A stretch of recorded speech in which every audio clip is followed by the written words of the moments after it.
प्यारे बच्चों, आप सभी का माय मैथ क्लासेस में स्वागत है। आज के सेशन में हम लोग फिर 20 प्रश्न हल करने वाले हैं, तो आप लोग तैयार होंगे। आज कुछ नए प्रश्न हैं जो पिछले बोर्ड एग्जाम में पूछे गए हैं सवाल। तो आइए हम लोग इन लोगों को करते हैं, इन सवालों को देखते हैं कि इनमें से हम लोग 20 प्रश्नों में से कितने प्रश्न हल कर पाते हैं। तो आप लोग भी साथ में हल करिएगा, जिससे आपको पता चले कि कौन से प्रश्न ऐसे हैं जिनसे अभी हमें उन प्रश्नों को हल करने की आवश्यकता है। तो चलिए हम लोग चलते हैं। हमारा जो पहला प्रश्न है वो है, किसी वृत्त पर एक बाह्य बिंदु से खींची जाने वाली स्पर्श रेखाओं की संख्या अधिकतम संख्या कितनी है। तो ये वृत्त से संबंधित है। तो हम लोग देखिए, हम पहले 5 प्रश्न आप लोगों को नोट करके रख लिए हैं, जिससे हमें बार बार प्रश्नों को नोट ना करना पड़े। तो चलिए यहाँ हम समझाते हैं, आप समझने की कोशिश करिएगा और अपना आंसर देखिएगा कि आपका जो जवाब है वो सही है कि नहीं। हमारे यहाँ पहले का आंसर है, जो पहला क्वेश्चन है वो कह रहा है कि किसी वृत्त पर एक बाह्य बिंदु से खींची जा सकने वाली स्पर्श रेखाओं की अधिकतम संख्या होगी। तो अधिकतम संख्या 2 है, लेकिन हम समझेंगे कैसे। तो हमारे पास ये वृत्त है और वृत्त के बाह्य बिंदु यानी बाह्य बिंदु ये है। बाह्य बिंदु से कितनी स्पर्श रेखा खींची जा सकती है। तो एक स्पर्श रेखा, अगर हम ये समझिए तो एक स्पर्श रेखा ये और एक स्पर्श रेखा ये। तो हम ये समझ सकते हैं कि बाह्य बिंदु से केवल कितनी स्पर्श रेखा खींची जा सकती हैं। तो 2 खींची जा सकती हैं। तो बाह्य बिंदु से केवल 2 स्पर्श खींची जा सकती है। अब चलते हैं अगले प्रश्न, प्रश्न नंबर दूसरा। बिंदु 7,3 की y अक्ष से दूरी कितनी होगी। तो y अक्ष से पूछे तो यहाँ पर 2 तरीके के क्वेश्चन बन सकते हैं। अगर आपसे y अक्ष की दूरी पूछे तो आप x का मान बताइएगा, और अगर x अक्ष से दूरी पूछे तो आप y का मान बताइएगा। तो ये है x का मान है और ये y का मान। y अक्ष से दूरी पूछी तो आप x का मान बताइएगा। तो x का मान कितना है 7। तो हमारा प्रश्न नंबर का जो दूसरा है उसका जो तीसरा प्रश्न है वो सही होगा, अर्थात 7। अब हम चलते हैं तीसरे प्रश्न पर। तीसरा प्रश्न हमारा थोड़ा बहुत अच्छा प्रश्न है, जिसमें हमारा त्रिकोणमिति से पूछा है। इसको हल करने की कोशिश करते हैं। देखिए आप लोग के साथ हल करिएगा। हमारे पास जो प्रश्न नंबर तीसरा है उसका जो आंसर है, ध्यान से देखिए कौन सा विकल्प से होगा। हम चलते हैं p sin थीटा बराबर हमारे पास दिया है q cos थीटा। अगर हम इसको हल करेंगे तो p बटे क्या हो जाएगा हमारे पास q बराबर cos थीटा, ये sin थीटा को इधर ले आएंगे तो हमारे पास sin थीटा हो जाएगा। तो p बटे जो q है वो किसके बराबर होगा, sin थीटा बटे cos थीटा को हम लिख सकते हैं cot थीटा। और हमें निकालना क्या है, cosec थीटा।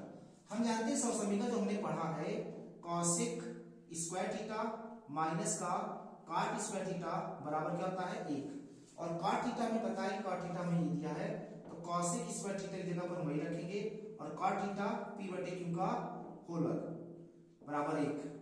तो cosec स्क्वायर थीटा हमें निकालना है, ये माइनस होता जाएगा प्लस से, तो ये प्लस का हो जाएगा। तो p स्क्वायर बटे क्या हो जाएगा q स्क्वायर बटे 1 हार मान लेंगे। अब जब इसको हल करेंगे तो cosec स्क्वायर थीटा बराबर हो जाएगा हमारे पास q स्क्वायर का 1 में गुणा करेंगे तो q square plus p square का 1 में गुणा करेंगे p स्क्वायर बटे हमारे पास आ जाएगा q स्क्वायर। तो cos थीटा का इधर से बाहर घटाएंगे, इधर क्या चल जाएगा हमारे पास under root q square plus का p स्क्वायर बटे क्या हो जाएगा q स्क्वायर। अब ये 2 बार के मूल से निकलेगा नहीं बाहर, ये निकल आएगा। तो cos थीटा बराबर हमारे पास हो जाएगा under root q square plus का p स्क्वायर बटे हमारे पास क्या आ जाएगा q। अब कौन सा ऑप्शन सही है, तो ये पहला p square plus q square. अब q स्क्वायर पहले लिखो चाहे p स्क्वायर, अगर प्लस में है तो सही है। तो हमारे पास कौन सा होगा, पहला विकल्प सही। अब हम चलते हैं चौथा प्रश्न। चौथा प्रश्न हमारे पास भी त्रिकोणमिति का है, जिसमें कह रहा है tan 1 tan 2 tan 3 tan 4 ऐसे डाट डस करके tan 88 और 89 का मान पूछा है। इसका जो आंसर होगा वो हमारा विकल्प एक सही होगा। लेकिन इसको अगर हम देखें तो अगर हमारे प्रश्न में 2 नंबर का आ जाए तो हल कैसे करेंगे। तो ध्यान से देखिए, इनको हल करने के तरीका बता दिए गए हैं। अगर इनको हल करेंगे तो हल करने के तरीका समझा दिए गए हैं आपको। देखिए हम ऊपर समझा देंगे।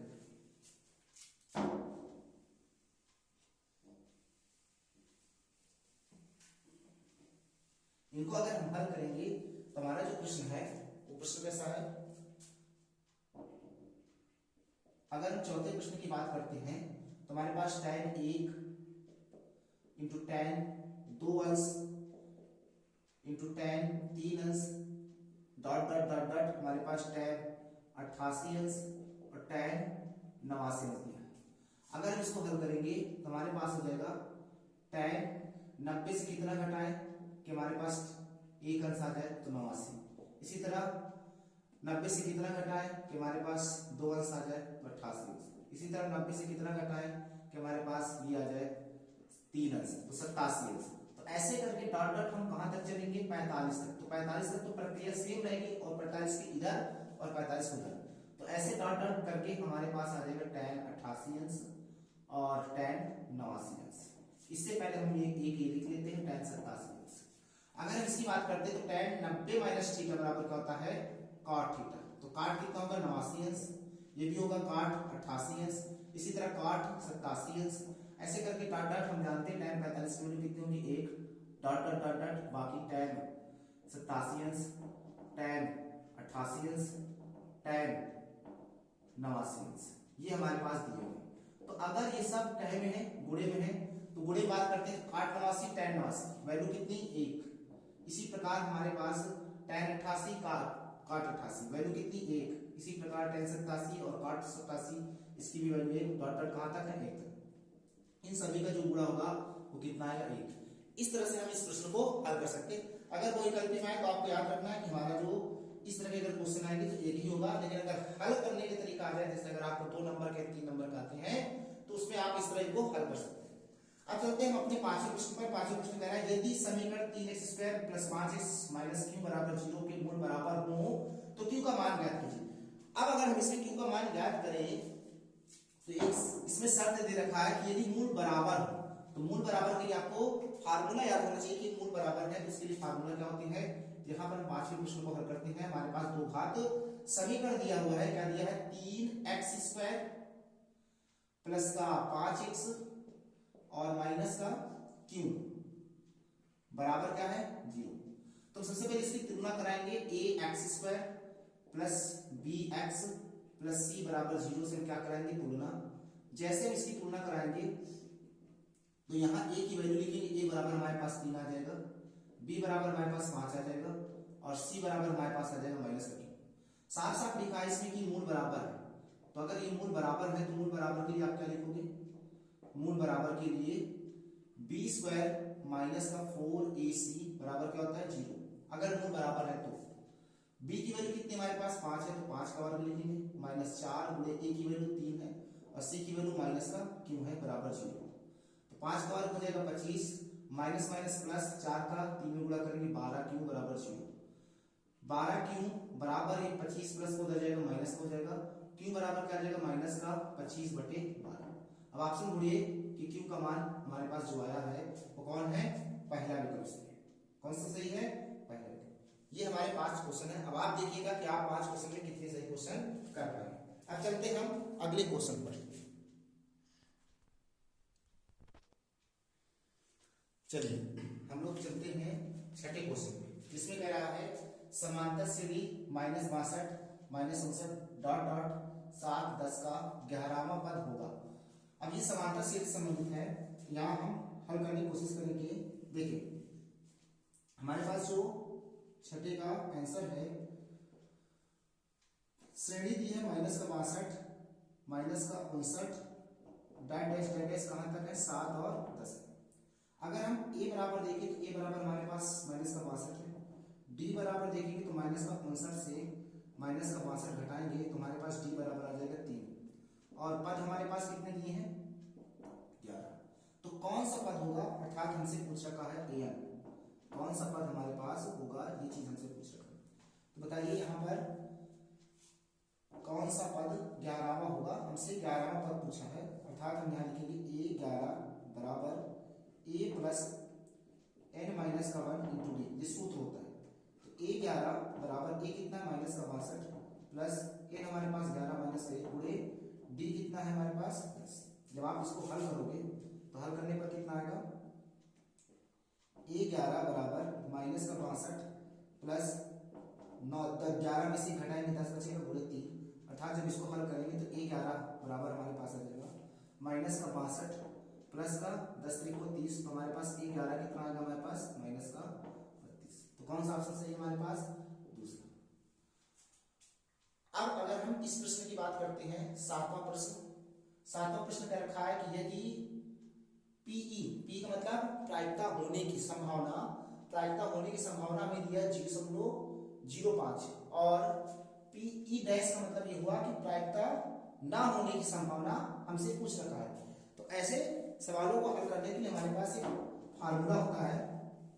कहने का मतलब कि प्रायिकता होने का और ना होने का, इन दोनों का योग कितना होता है, हमारे पास 1 होता है।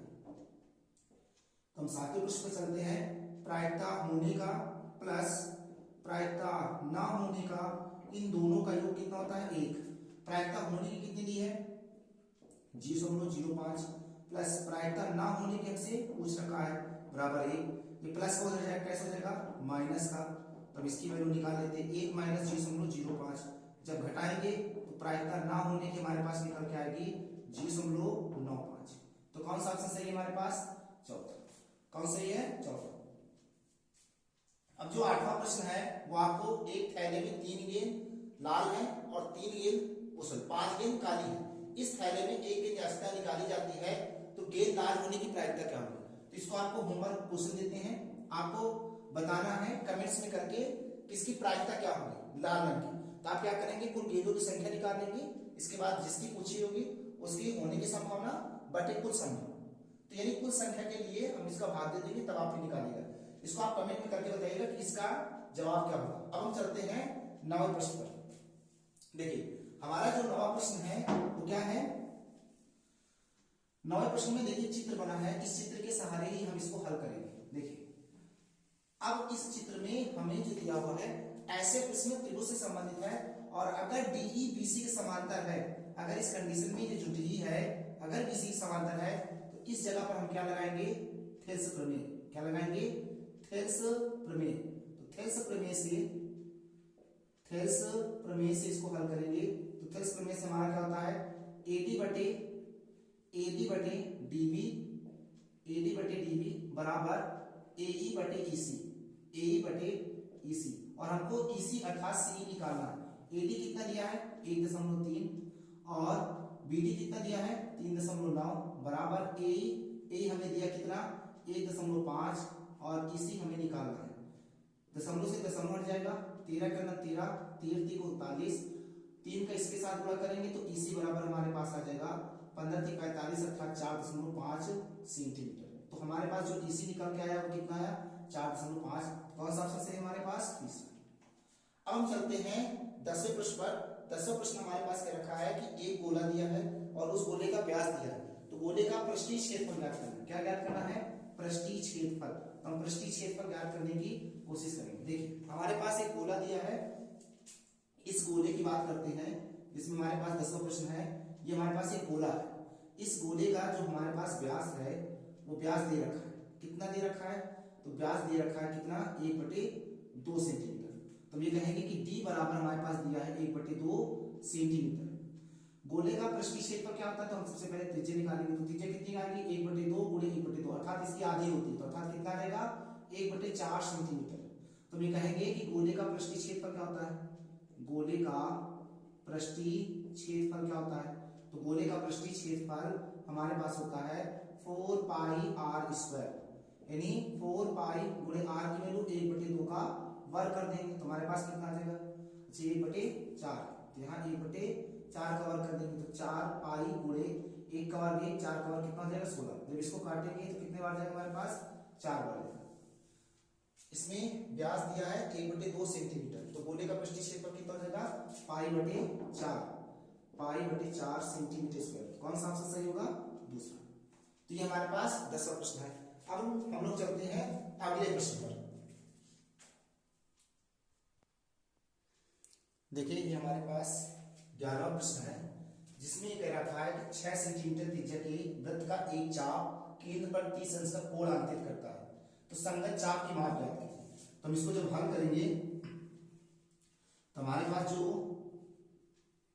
संगत कोण होगा, अर्थात यहाँ पर r की वैल्यू दी है कितना, 6 सेंटीमीटर और थीटा का मान जो दिया है वो कितना दिया है, 30 अंश दिया है।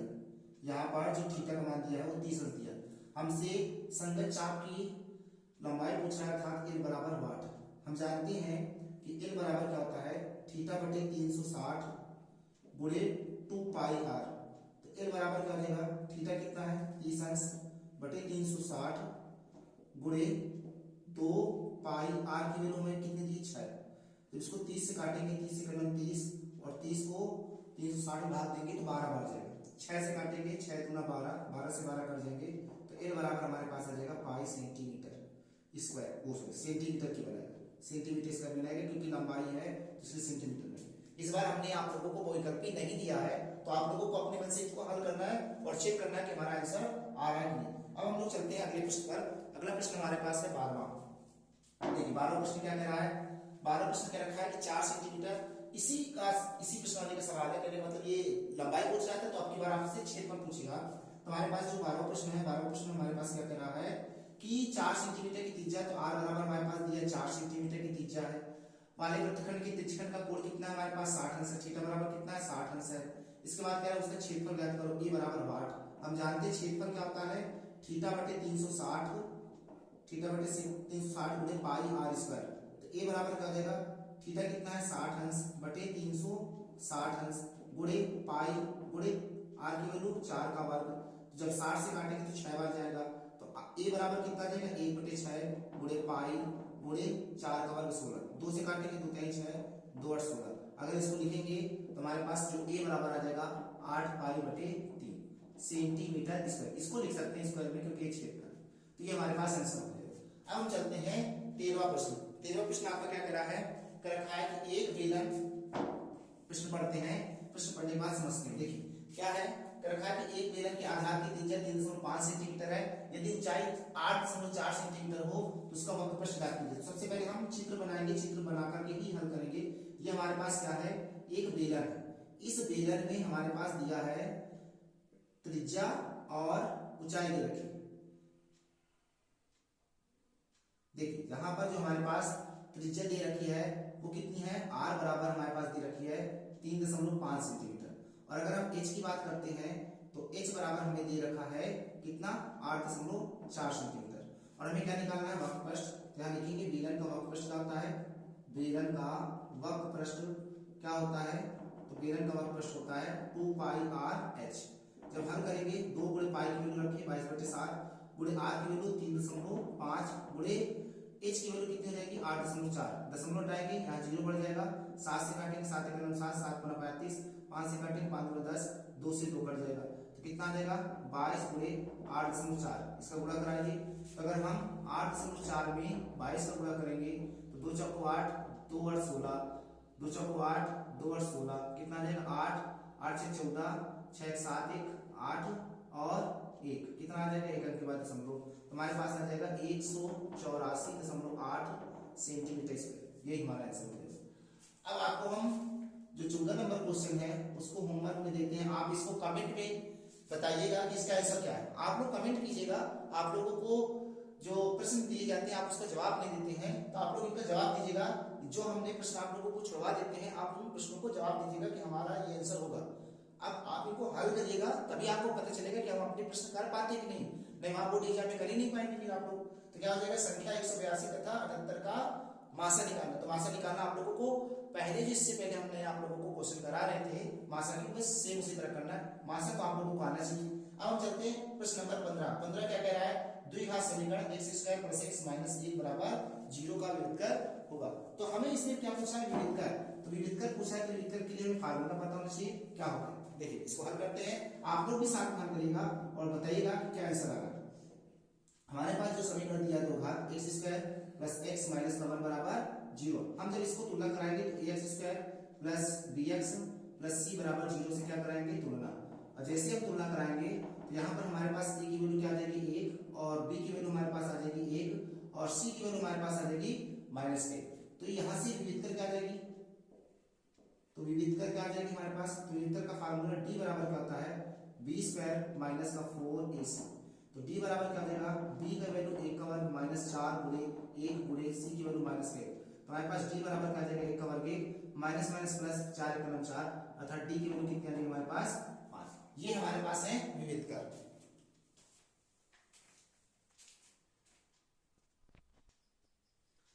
देखिए ये हमारा 16वां प्रश्न है और ये 17। देखिए 16 हम अभी करेंगे, लेकिन पहले 17 समझ लेते हैं। 17 क्या है? द्विघात समीकरण है जिसमें मूलों का योगफल है। बहुत आसान है। अगर हम इसको हल करेंगे तो हम जानते हैं, इसको पहले सही क्रम में लिखिएगा आप। तो सही क्रम में लिखेंगे तो 4x² माइनस का 4x और प्लस का 1 बराबर 0। हमसे कहा मूलों का योगफल।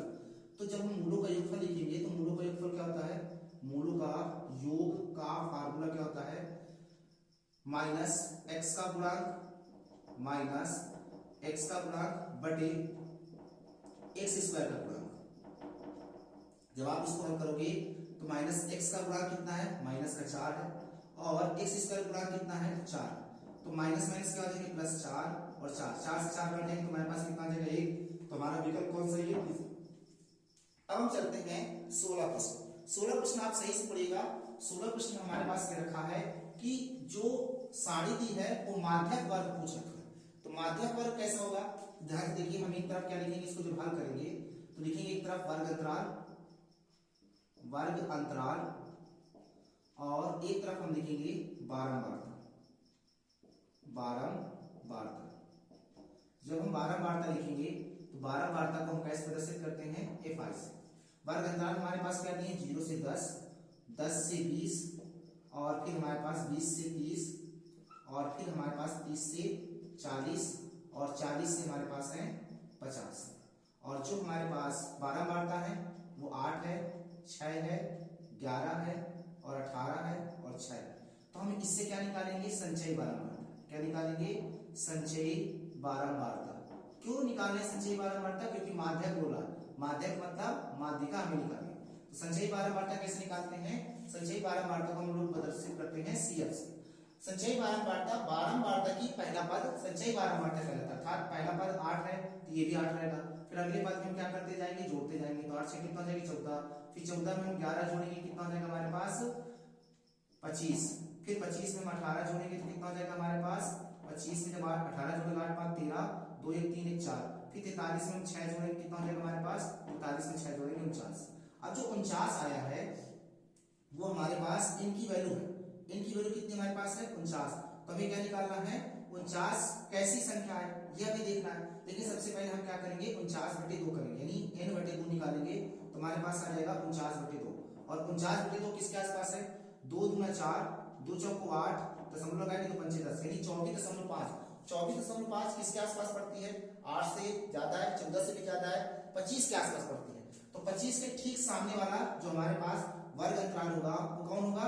20 से 30। तो हमसे ये पूछा था कि निम्नलिखित सारणी का माध्य वर्ग कौन होगा? तो वर्ग होगा